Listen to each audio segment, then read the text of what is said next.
Avez-vous seulement idée du pouvoir créateur de nos pensées, de nos paroles et de nos actions? Quel est l'environnement propice pour être en bonne santé?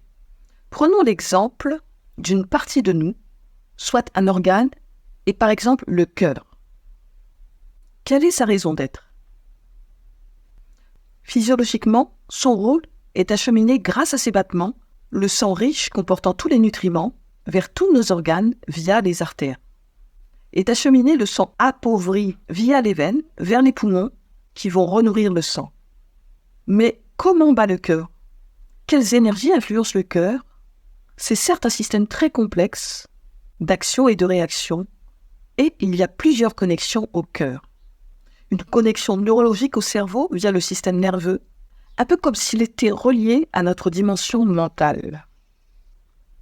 Une connexion biochimique via les hormones du corps et divers messagers chimiques, un peu comme s'il était relié à notre dimension émotionnelle.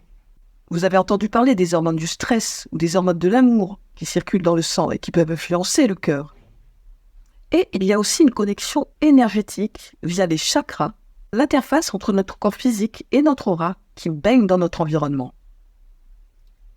Toutes ces connexions peuvent influencer le cœur.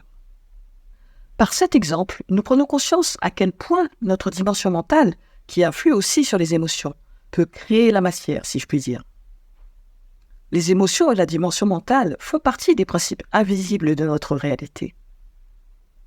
Et symboliquement, le cœur, c'est aussi l'emblème de la vie et l'emblème de l'amour. Alors imaginons que si quelque part dans notre esprit, qui est relié à notre dimension mentale, il y avait un problème à la notion de donner ou de recevoir. Est-ce que cela ne se somatiserait pas par une problématique au cœur? Ce que j'aimerais que vous compreniez bien ici, c'est l'incroyable puissance créatrice de nos pensées, de nos croyances, de notre esprit. Et vous vibrez à chaque instant, et chaque vibration est créatrice. Nous avons parlé du cœur, et sachez que tous nos organes ont une résonance particulière avec notre dimension psycho-émotionnelle. De nombreux thérapeutes s'appuient sur ce principe, et je cite au passage le livre très connu de Jacques Martel, Le Grand Dictionnaire des malaises et des maladies, un livre qui relie les conflits émotionnels aux malaises et maladies du corps.